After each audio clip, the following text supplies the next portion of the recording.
Welcome to the Deep Dive. Today, we're immersing ourselves in the foundational speech from the new KP Chief Minister, Sohail Afridi. We've got the source material here, and it's much more than just policy. It feels like a real political manifesto. Exactly. It really lays out the priorities, but also, the deep grievances of this new PTI government there. So that's what we're going to unpack. That's the mission, yeah. To understand this mix he presented, it's got fierce political loyalty, very strong provincial demands, and a specific policy plan. And for you listening, I think breaking this down gives a real insight into the national picture right now. Especially those federal-provincial tensions. Definitely. And how security policy is being challenged right from Peshawar. And the speaker himself, Afridi, is interesting. He makes a big point of it. He does. He calls himself a middle-class worker. Right, explicitly saying he's got no ties to the big political families, no Sardari, Bhutto, or Sharif connection. And positions his own rise as what Imran Khan envisioned. Meritocracy, not dynasty. That framing seems pretty crucial, doesn't it? It's not just background. Oh, absolutely not. It's the political launchpad.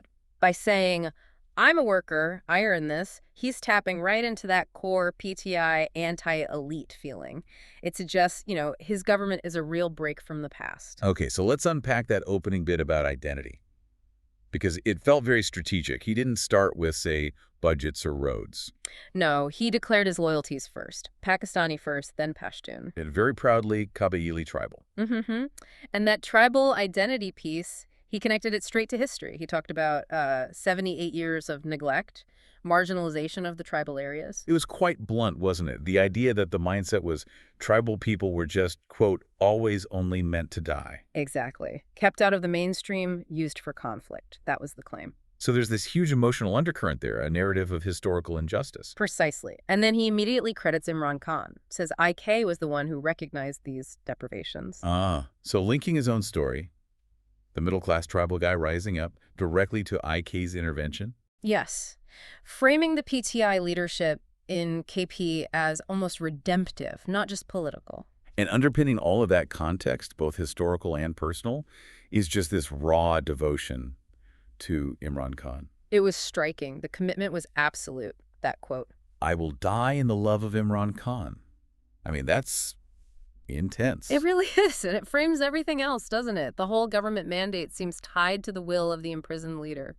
So every demand, every policy, even the aggressive political talk. You have to see it through that lens of total personal loyalty to Khan. Okay, so if that devotion is the driving force, where does it take them first in terms of, confronting Islamabad? Straight onto the political battlefield. No hesitation, first thing. A pledge to work immediately for the release of IK and his wife, Bushra Bibi. And he specifically characterized her detention. How did he put it? As a non-political and veiled woman, held, he claimed, only to pressure IK. Pure political leverage in his view. Right, and that feeling of unjust pressure seems to feed directly into their explanation for how PTI lost power nationally. Yes, the connection was immediate.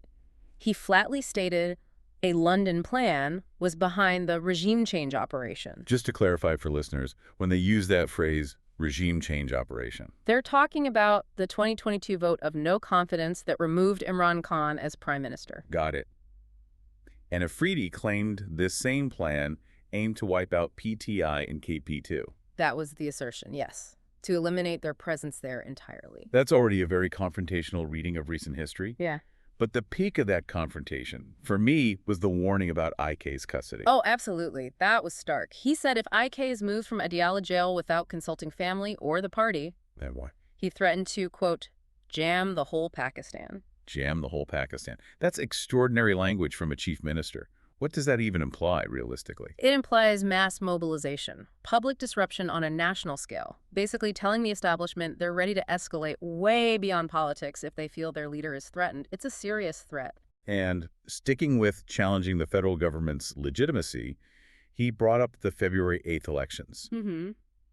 Said the Commonwealth report on election fraud and rigging, he pledged to formally table that report in the Provincial Assembly. So, using an international observer's report in a provincial parliament to challenge the national election results, that's quite a move. It's a significant legal and political step. It keeps that challenge alive, right in the face of the ruling coalition in Islamabad. And he didn't stop there with seeking redress for past events, did he? No, he also called for investigations into some very specific uh, politically charged incidents. Like the May 9th radio Pakistan burning. That was central to the state's narrative against PTI. Exactly. That and also the November 26th incident involving firing on party workers. Plus, he made a point to honor the journalist Arshad Sharif. So, taken together, it paints a picture of PTI leadership seeing themselves as victims. Victims of a coordinated campaign, yeah. Suppression, political violence, manipulated legal processes, that's the narrative coming through loud and clear. Okay, let's pivot a bit to security. Crucial for KP, obviously bordering Afghanistan.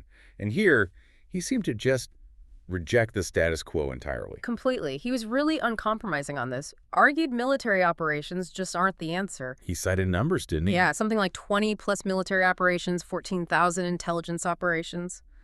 And terrorism persists. He highlighted civilians still suffering, homes destroyed, people becoming IDPs.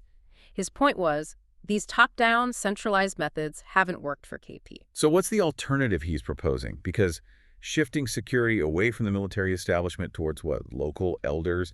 That sounds radical. It is a radical departure. His solution is all about local ownership, dialogue. He insists security policy has to be made with the KP government, local reps, MPs, and crucially, the tribal elders, the Masharan. So is this mainly about restoring trust locally, giving power back to those affected? Or is it a genuine policy shift they think can work against complex terrorism? That's the million-dollar question, isn't it? It's definitely aimed at rebuilding trust by empowering locals. Oh. But yes, it fundamentally challenges the existing, very centralized counterterrorism structure. Whether it's workable is, well, we'll see. And closely tied to security is Afghanistan. He called for a review of the Afghan policy. He did, and specifically condemned the expulsion of Afghan refugees. Even those who've been in Pakistan for decades. Yeah, 40, 50 years, he mentioned. Called the federal government's action inhumane and un-Islamic. That's a direct public rejection of a major national policy. Okay. And one more point on the internal political scene. The Pashtun Tahaffuz movement, PTM. Right. He pledged to challenge putting PTM activists, including Manzoor Pashtun, on Schedule Thor, that high-level monitoring list. Demanding clarification on what they've actually done wrong. Essentially, yeah. Strongly implying these rights activists are being unfairly targeted just for speaking out. Okay, so we've covered the resistance, the confrontation. Now let's get into the results part of the agenda. It seemed like a two-pronged approach. Exactly. Prong 1. Demand the money KP says it's owed by the federal government. Prong 2. Use that money, hopefully, to implement Imran Khan's vision within the province. And those financial demands, they are not small. Not small is an understatement. They are colossal. He laid out a detailed case for what KP is owed. Let's just recap the biggest ones. We're talking hundreds of billions of rupees needed just to fulfill past promises. What's the top claim? The biggest is the shortfall in AIPA funds the annual integrated program. That's the money promised when the tribal areas merged with KP. For reconstruction after the militancy. Right. He said 700 billion rupees were promised, but in 7 years, they've only received about 165 billion. Leaving a gap of over $500 billion rupees. Yeah. Wow. That's huge. It's massive, and it goes right to the heart of trust and resource allocation after that merger. Okay, what else? Second, demanding their overdue 1% share of the War on Terror funds money KP says it deserves for bearing the conflict's brunt. And third, he called for an immediate NFC meeting National Finance Commission. To increase KP's share of federal taxes. Correct, arguing the merger should boost their share from about 14.6% to roughly 19.6% under the 11th NFC award. So the overall message on finance is pretty clear. Crystal clear. Yeah. We're not asking for charity. Give us what's constitutionally and historically ours. Okay, so assuming they somehow get even a fraction of that money, what did Afridi actually promise to do within KP? What are the flagship initiatives? He outlined quite a comprehensive plan. On the health front, expanding the health card, the Sehat card. To cover more specialized things. Yeah, expensive procedures like cochlear implants, kidney transplants. But the most socially interesting one was the Esas Ma program. Ah, yes. Tell us about that. Support for pregnant women. Financial and medical support, yes. But here's the twist. The financial support gets extended by 3 extra months if the baby is a girl. Really?